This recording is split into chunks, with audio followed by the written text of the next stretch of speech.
Hello YouTube, Rocky here again. Welcome to another Amiga video. I think after that keyboard swap I did just after Christmas there, I'm really getting back into the Amiga stuff, so I thought I'd do another video. I've got a few things to talk today about.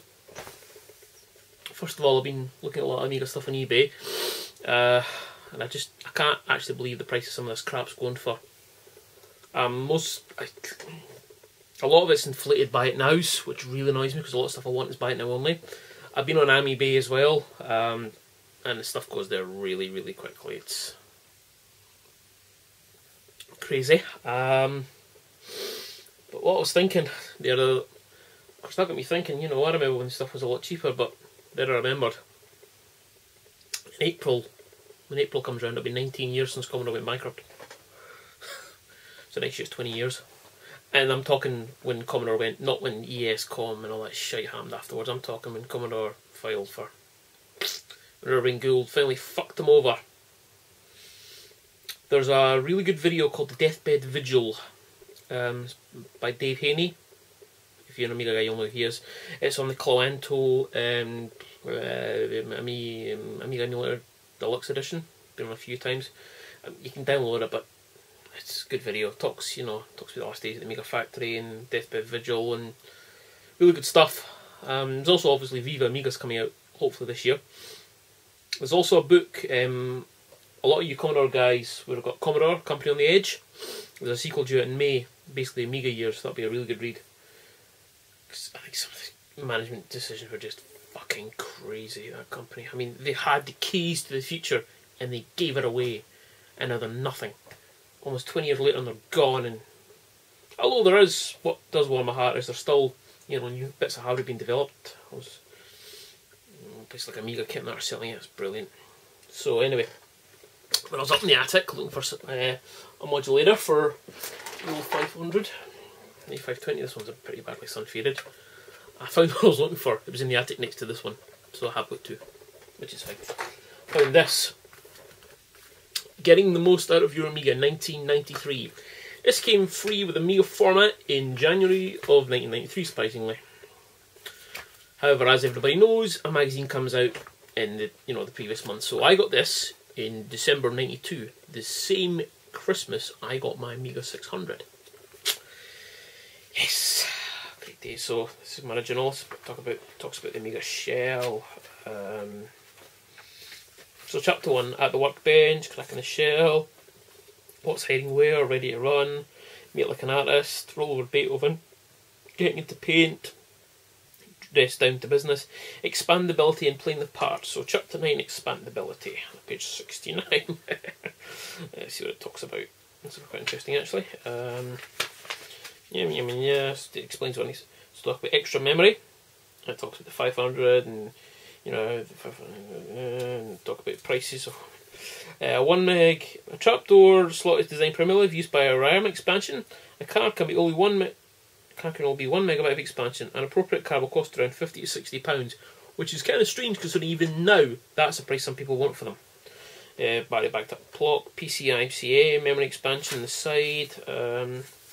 Gives you a list. In fact, it even gives you a list of like companies and stuff with the phone. And here we go. Amiga trapdoor 1 megabyte expansion for a company called Phoenix, $49.99. Obviously second disk drives, obviously hard drives. Explains what hard drive is. Remember guys, this is, you know, for younger people out there, this is 93 or 92. Hard drives were not common. So after reading about the attic and really getting into that, I've done the video where I fixed this zip stick, which is still working great by the way. So it was a bit of a toss bag, but anyway. So eBay, I bought a few things. There should be some other thing, but it's not here.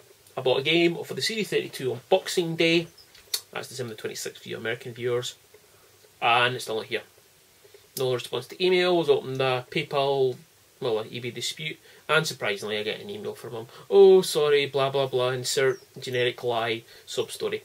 Don't give a shit. I just want my fucking money back, and you give me negative feedback. So stuff I did buy. First of all, these two games, both CD32. D Generation. Seller was pretty open about at the state of the packaging, and to be honest, I've got games like this before, and they don't, you know, I mean, the glue's, you know, like 20-year-old glue, that's coming a bit. A game I enjoyed back in the day. This could do with a bit of a clean, but apart from that, there's a couple of light scratches, it's fine. Virtual reality meets action adventure. Made in English, manual in English, French, German and Italiano. Next one of my favourite platformers on the Amiga, even though I'm terrible at it. James Pond 2 Robocard.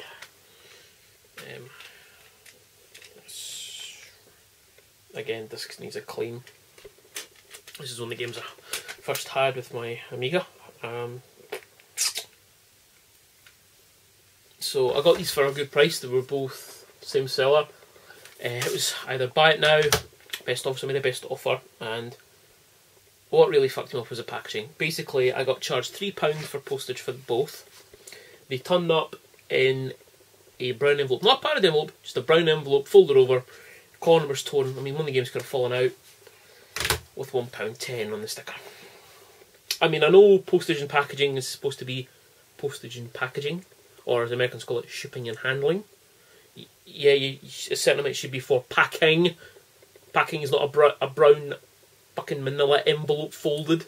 That's just disgusting. Packing's bubble wrap and then brown paper. So, needless to say, the feedback wasn't really generous. As I said, the other game, well, I don't know if I'm going to see that. I did buy one other thing, and I'm going to unbox it now.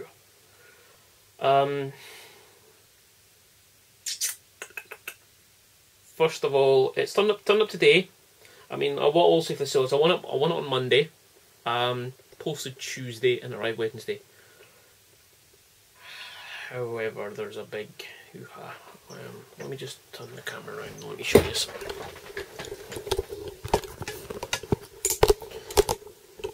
Amiga 600 pack. The Wild, the Weird and the Wicked.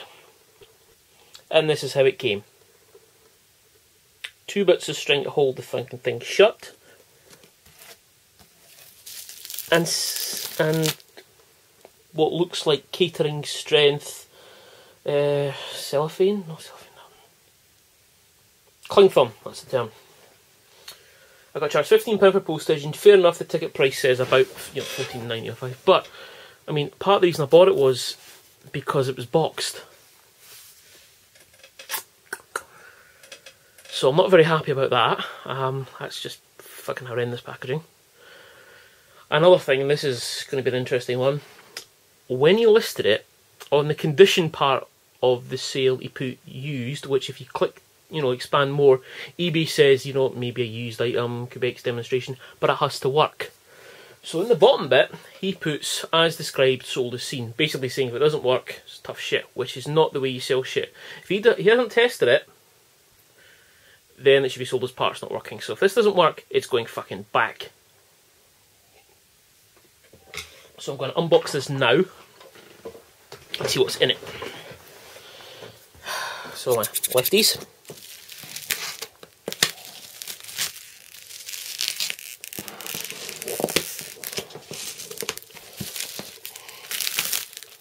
I mean, even a few centimetres of bubble wrap.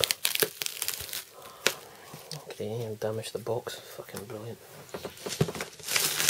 Do you know what I'm going to start doing? Every time I buy something on eBay like this, I'm going to email myself before I bed and go, how will you be sending this? Will it be in a box, or will it just be a packed envelope?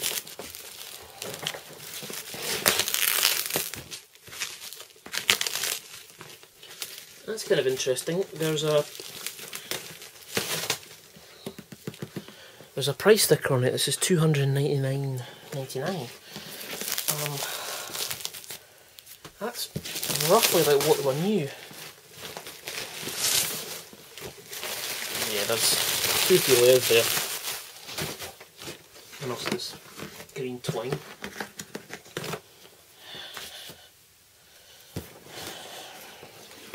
And yeah, I mean the box has some dents anyway, and now it does come with games. Well,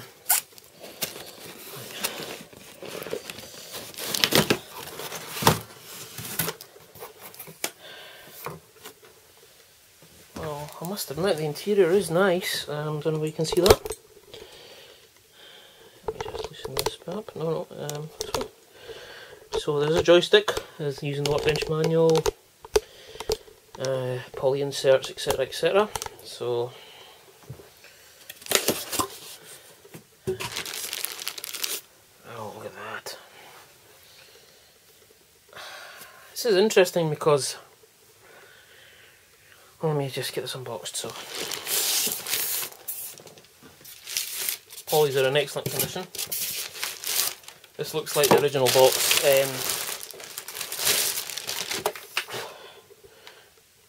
Keys are a bit grubby. And the back,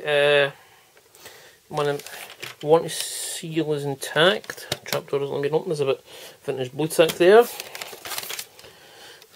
Keys don't look too yellow. Whoa. Now, came with a Competition Pro joystick. Another one. I didn't see I had the box, which I'm kind of happy about. So again, another brilliant Amiga joystick. That means I've got two. Whether I have to repair this one or not, I don't know, but anyway. I've got the workbench manual. Underneath here we have, it is a Commodore mouse, but it's not the same one I had with my Amiga 600. It's maybe a later one, but it is a Commodore mouse. The aerial cable, the RF cable, whatever I call it.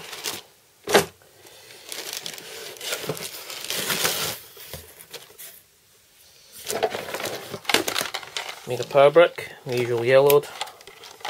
You can see there, you know, real colour yellow. That can be sort of a retro bright if you're interested. And a ton of software.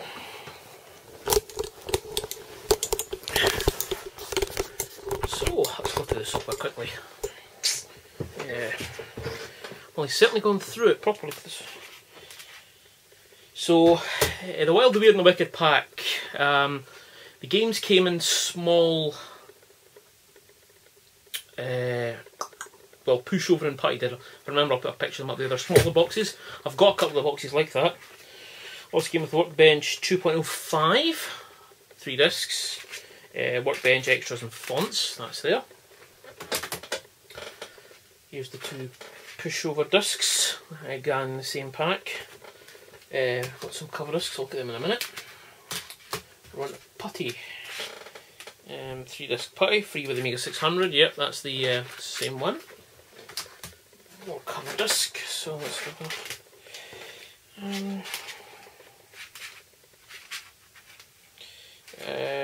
I also came with Deluxe Paint, Dan Silva's Deluxe Paint 3. And again, these are the correct ones, program art and animation discs. Again, no manual or box. I have a manual and a box and several versions of Deluxe Paint. In fact, yeah, I mean, I've got the manual for Deluxe Paint 2 here. That was free with one of the early versions of Amiga. Deluxe Paint 4 is a really good program.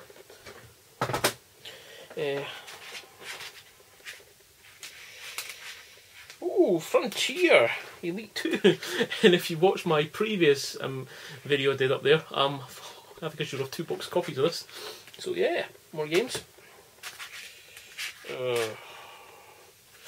Robocop 3, discs 1, 2 and 3. This game is terrible. In fact, this is useless because you need the, in fact, it'd be easier if I just showed it to you. Right, this is my box version of Robocop 3 I bought years ago. Runs on standard 500, 1000, 500 plus, 1 megabyte recommended. Right, now, I mean the box has seen better days than the chair. I'm sitting on it absolutely knackered, that's why it's going down. So here's, actually I think I've got, I knew I had this. That's why the box feels so heavy. Quality at its best, guys. I've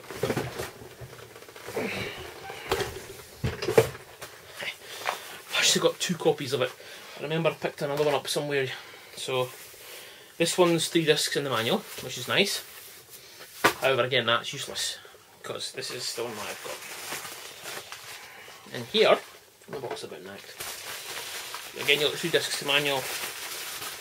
You also have this. This is the copy protection for it, because if you're an Amiga guy, you'll know how rampant piracy was. This you need to plug into, I believe, the mouse port, and without it the game won't run. So, not that I want to play the game is really not very good. It takes a shit age to load. I mean, even I've got it installed on the Super 1200 there, it still doesn't run very well. I think I might do a video about it someday. So yes, so I've got Robocop in that pile. Worms. 1, 2, 3. Nice. Aha, the next game that came free with the Wild, the Weird and the Wicked.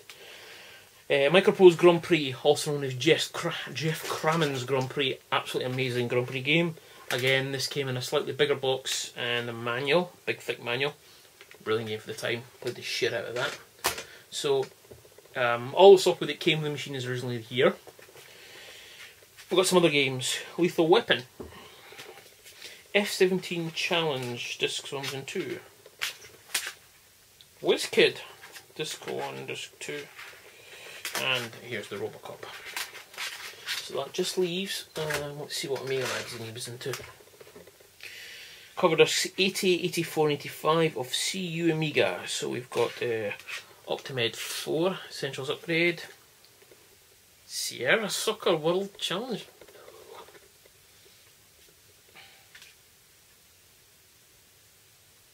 And Tactical Manager.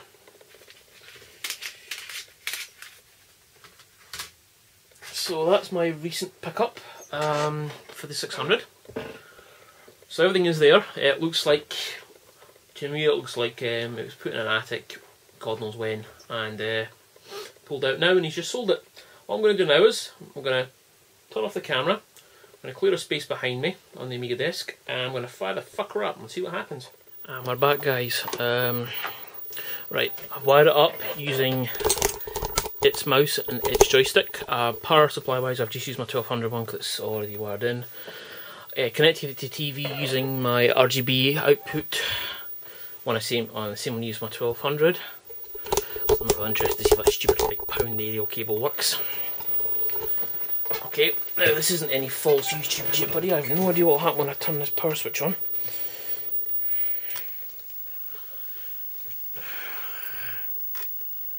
Try to reef the disc. Okay, yay, boots. So the ROM chips are working. Amiga Kickstart 2.0. It's actually the 12th, actually a later revision, and it's sad that I know that from the revision numbers. So let's try to load something. Right, you can hear it clicking for a disc. Well,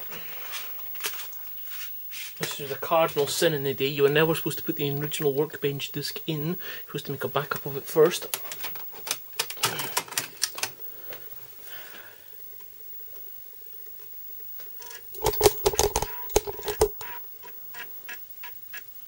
That's a good sign.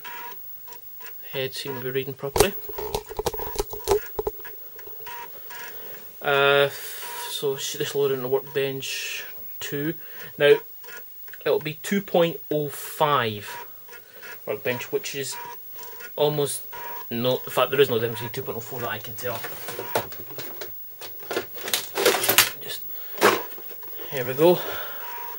Amiga Release 2, the Kickstarter ROM version. I'm sorry about the crappy video quality on that, but again, it's a video camera on a CRT TV.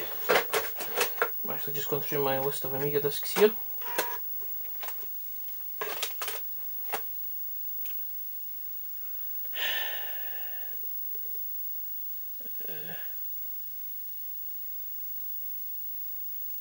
No, I don't want to do that. I just want to load Workbench up.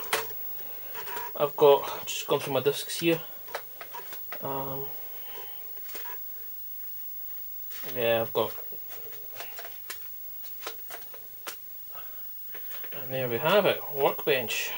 Now I should have 2.05 in my this box.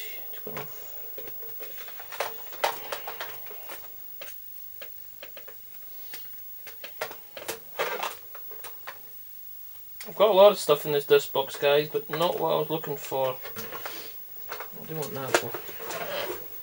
Right, so at least the workbench. That doesn't mean shit.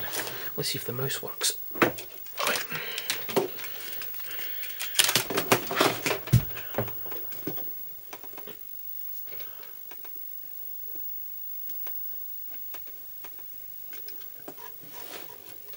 Not best keen on that mouse, but hey ho. In fact,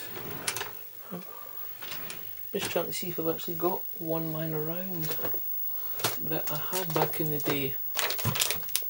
I don't. Now, clock display more see.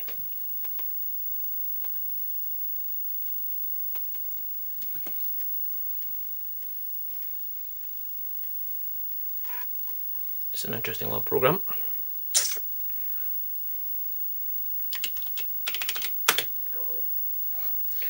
Don't know if you guys heard that or not. Basically it makes the Amiga talk.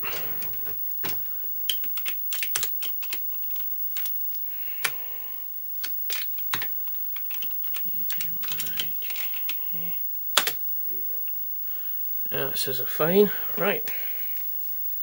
So to reset an Amiga, as you all, if you're watching this video, you'll know you just hit Control and 2 Amiga keys. That resets it back to the ROM. Take out the disc. Ooh, didn't like that. Right, so we're back here. So while I'm here, guys, let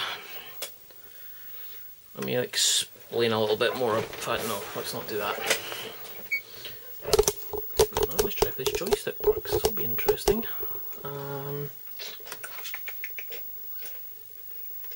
Let's try putty.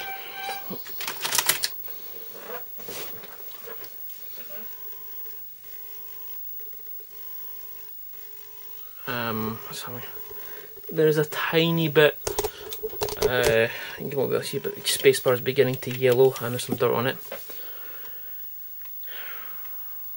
So that's kind of interesting. Right, I can't remember if it has an intro or not. No, it doesn't. So, for those of you interested, power, floppy disk access, hard drive access.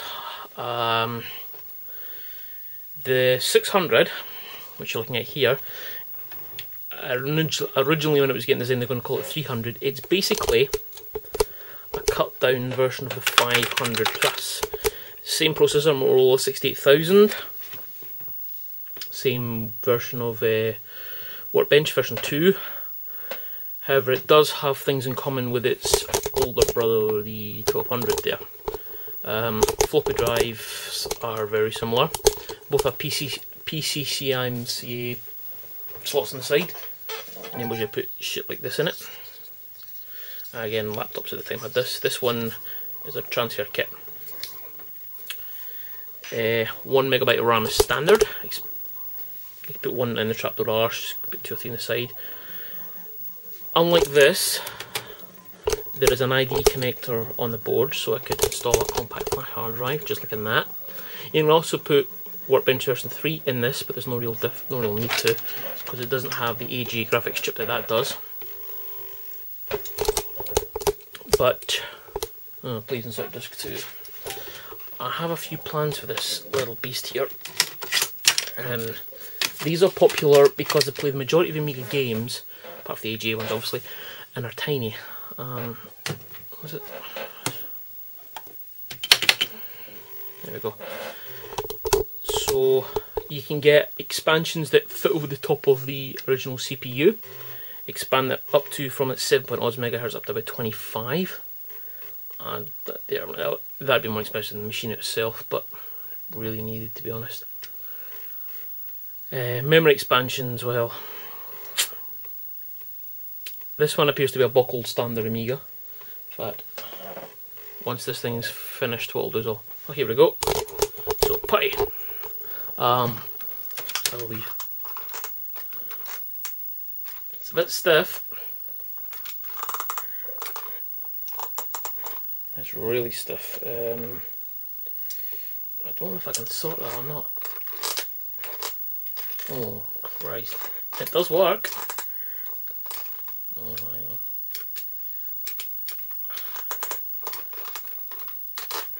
on. The joystick does work, but I think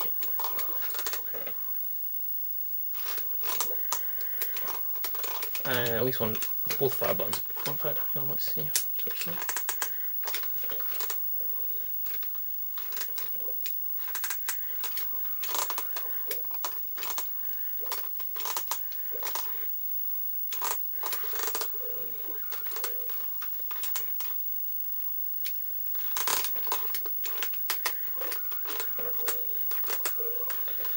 Needs a good clean out.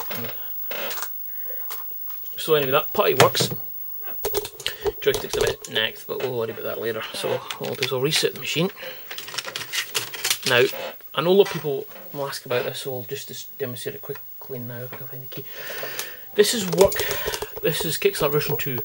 The Big 600 1200 here has Workbench version 3.3. You can get there is a later one that gets 3.01, but that's something realistic now. The earlier Amigas, not this one, but its older brother, the 500, has Workbench 1.2 and then later 1.3. Some really early Amiga games require Workbench 1.3. So there's a couple of ways around that. You can swap the ROM chips and put like a ROM switcher in, so you can basically reset the Amiga, hit a switch, and it'll literally have 2 ROMs in it.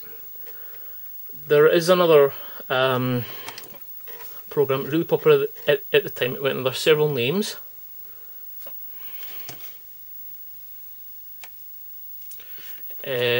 What I'm showing you is trying to get to run now. I'm a bit embarrassed that it's really crashed. I'll reset it. Now, later Amigas, if you hit both the mouse buttons while resetting, oh, it didn't work properly. Oh, don't tell me. I might have to copy this onto another floppy.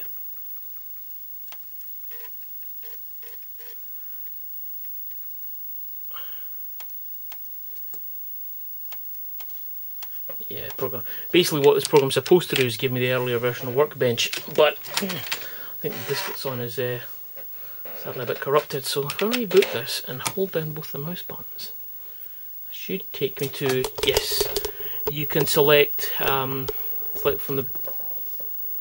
DF0 is the floppy drive and CC0. I think that's a compact flash drive. Yeah, uses a hard disk. Okay, right. Okay, so what I'm going to do quickly now is I'm going to power off the Amiga, and I'm going to quickly turn it over. Now obviously this one hasn't been opened, however you can now get these warranty stickers on eBay, I have seen. I'm going to grab a screwdriver, preferably this one, because I like this one for using this, and just in here. That's where the 1 megabyte expansion goes, and by the looks of those traces there has been one in there in the past. That's interesting. It was a very common upgrade at the time. Again, as I was saying in that magazine I was showing you, about the rate of £40 in a day, well, 40 to 50 I should say. So, 600. To be fair, there is dirt on the spacebar, which is a common key to use. This is actually the 3rd 600 I've owned. The first one that I talk very fondly about, one that I've still got some of the software from, but not a lot. I traded that, I'm ashamed to say, to a local computer shop, which is now yeah, there's a lot of dirt on that, on these keys. I traded that to a local computer shop for 4 more megabytes of RAM for my 486DX66 PC, which I thought came with 8 but only came with 4 megabytes of RAM. So I upgraded it to 8 for the cost of my Amiga 600 Wild Away in the Wicked Pack and pretty much everything I had for it. The only stuff that I found years later was subsequently in another box that I had forgotten about. Now the second one I bought about, I'll be my way 10, about 12 years ago. I bought it on eBay and I got it cheap, and I bought a ton of games. And I played it a couple of times and realised that the loaning from disc was not the way to go. So I sold it without spending any money on it. Evidently since then I've had several Amigas. What I'm going to do is I'm actually going to do a separate Amiga collection video. 20-year-old Bluetooth, anybody? Show you exactly what I've got hardware wise. My hardware collection for domestic Amigas is now almost complete. But yeah, but just quickly back to eBay again. I was looking for some other games. For example, big fan of the Psygnosis games. These classic Shadow of the Beast 2. I was looking for some box versions. Jesus, the money's gone up crazy. Like, people want £50 for a box Shadow of the Beast 2. This is the long box, not the wee cassette one that came with some of the Amigas. Now, the 600 did come in. It came in a vanilla packing case as well, just a standard Commodore white box. If I remember, I put a picture out there. Also came the Wild Away in the Wicked pack, I'm looking at here. Also came in the Epic hard drive pack. That came with either 20 or a 40 megabyte hard drive, and a space combat game called Epic that you need to install to the hard drive to get it to run properly. I have Epic somewhere. This Amiga obviously doesn't have a hard drive. The original one's the case badge. I would say HD after it. This, on the back, you've got floppy drive port. You can daisy chain up to 4 external floppy drives. Serial port for interfacing. Parallels, so you put your printer. Audio left and right channels. RGB out, which is what I'm using for the video. Component out as well. You could, because this is a built-in modulator, unlike the 500. 500 Plus, it needs this. In fact, actually, it has a built-in modulator, so it'll output straight to RF from here. But strangely enough, you can plug that into here, and it does work. I have done it before. Obviously, power. Joystick ports on the side of this one. Floppy drive, same one that's. I can't remember if it's the same one. It's in the 1200 or not. I'm sure it is. As I said, 1 megabyte standard. Yeah, of course, it's a 60 little machine. Originally, as I said, they're going to call it the 300, but obviously consumers would get a bit confused. That was Commodore's thinking, so it's called the 600. The loss of the pneumatic keypad is a big deal for some games, not for others. There was some public domain software that remapped those keys to other keys, but I never found much success. I always talk about cheated because the 1200 was out the same year as the 600, so. But I know I'm spent a lot of money on it, so. But well, guys, there's my new video. My thoughts on the Amiga. You know, I just think that's a brilliant collector's machine. I'm just taking the ball out of the mouse here. Great machine. I mean, there's still plenty of hardware being made for it now. And I've got a decision to make whether I start spending silly money on this little 600 here. I think I might install a compact flash hard drive in it. I've already got all the software. I just need another drive kit, which I can get quite easily. So guys, thanks so much for watching. Stay tuned for more videos sometime. Take care, guys. Bye bye.